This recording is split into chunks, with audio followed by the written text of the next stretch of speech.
Hello, brilliant minds. I'm Teacher Jess, and welcome to the Brilliant Mind, where we empower teachers, equip therapists, and inspire brilliant futures.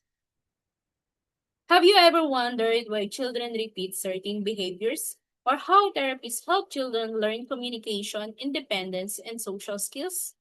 That's exactly what we're going to explore today as we answer one simple question. What is applied behavior analysis, or what is ABA? ABA is a scientific approach to understanding behavior and how learning happens.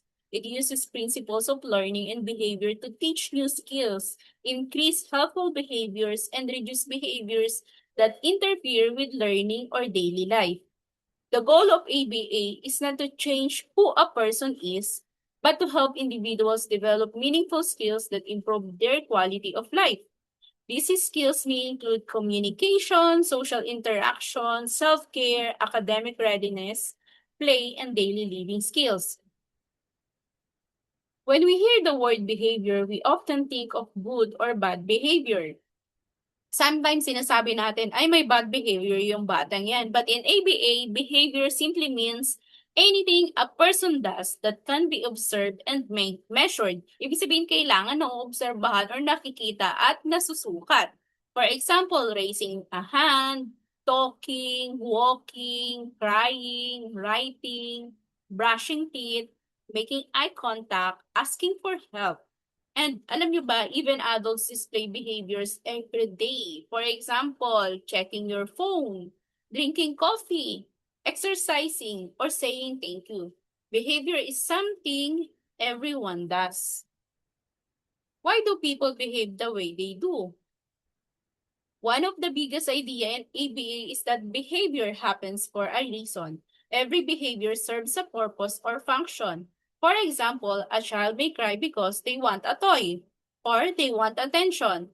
Sometimes, they want to avoid a difficult task. Di ba? Minsan sa school, bigla na lang iiyak yung bata. So, yung pala nahihirapan sa activity. Or, ang baby umiiyak kapag they are uncomfortable.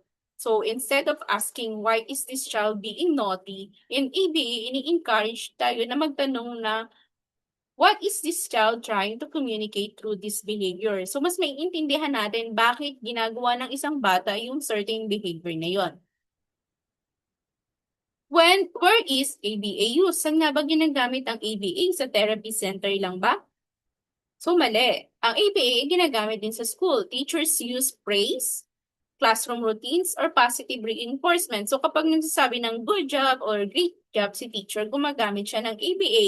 Even positive reinforcement o kapag nag-grade tayo sa ang teacher sa mga estudyante, gumagamit ng ABA.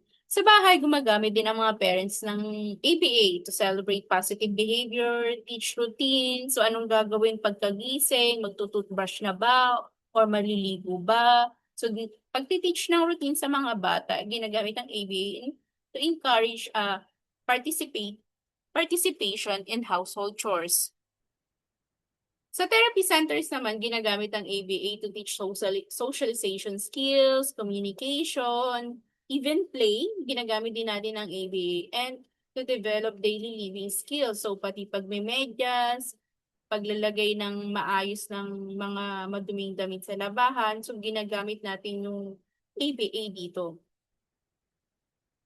At pati sa workplace, gumagamit din ng ABA. Managers may recognize employees for good performance, which is another example of behavior principles in action. So, pwede din maging positive reinforcement yung pagbibigay ng mga boss natin ng incentive, di ba? Mas ginaganahan tayo magtrabaho kasi alam natin na may incentive na ibibigay si boss kapag good performance tayo. So, yung ganong pagbibigay ng incentive, pagbibigay yun ng positive reinforcement,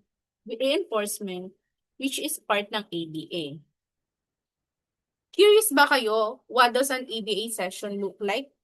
So, during an ABA session, a behavior therapist like me teach a child to request help. So, kapag yung bata, lalo na kapag may mga special needs, sometimes ang ginagawa nila, nag-hand leading na lang sila or hihilahin lang nila yung kamay namin kapag may gusto sila. So, as behavior therapist, ang ginagawa namin, tinuturuan namin sila kung paano mag-ask ng help. So, for example, if they want to, instead of hand leading, sasabihin namin sa kanila na, oh, you can say, teacher, I need help, or teacher, help me. So, para maturuan natin sila kung paano mag-request ng help. During ABA session din, pwede tayong mag-improve ng attention during activity. So, gaano ba katagal yung focus nila? So, tinuturo din yan sa ABA session. Practice daily living skills. So, for example ngayon, pag may medyas, even pagto-toilet na kailangan matutunan ng bata, tinuturo din sa ABA session. At ang pinaka-the best na ginagamit namin dito ay task analysis na which is in gamit na gamit during, sa ABA. Sa ABA session din ay nag-encourage ng communication, support play and social interaction, and collect data to monitor progress. So during an ABA session, sessions are individualized. Meaningful activities are based on learning goals and needs. So kahit na pare-parehong may autism yung mga bata, individualized pa rin yung mga program nila. Alam niyo ba, may mga common misconception din sa ABA. So one misconception is ABA daw ay only for children with autism or for kids with special needs. So mali po kasi ang ABA principles can be applied to people of all ages in many settings. Katulad nga ng pinakita ko kanina na pwede din gamitin ng ABA sa workplace, sa bahay. So hindi naman lahat ng nasa bahay may autism, 'di ba? At hindi din sa workplace din, 'di ba? So ibig sabihin pati mga typical people ay nagagamitan ng ABA principles. Another myth is that ABA is just giving rewards. So ang totoo, reinforcement is only one part of ABA, or yung giving reward is only one part of ABA. In ABA also includes assessment, careful observation, data collection, teaching strategies, and ongoing evaluation. Another myth daw ay ABA is about controlling people. So, ang ethical ABA focuses on teaching meaningful skills. Ibig sabihin, kailangan kapaki-pakinabang yung skills na ituturo. Supporting independence, respecting the individual's dignity, and improving quality of life. Respecting individuals din, dignity. Alam nyo ba sa ABA, hindi lang consent ang hinihingi namin sa parent, kundi nanghihingi din kami ng assent sa mga bata na tinuturuan namin. So for example, kapag may activity ako na pinapagawa sa bata, tapos ang pinapakita niya ay umiiyak siya or lumalayo siya dun sa activity na yun. So hindi ko itutuloy yung therapy session na yun or hihintayin ko siya na mag-calm down or mag-build ako ng rapport sa kanya kung kailan siya kaya na niyang magbigay ng trust sa akin. Tsaka pa lang ako magpupuntinyo ng pagte-therapy kasi nire-respect natin yung individual's dignity.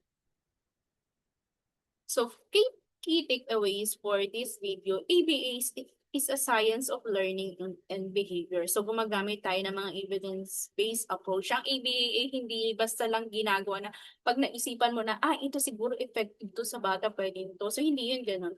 Ang ABA ay science of learning and behavior.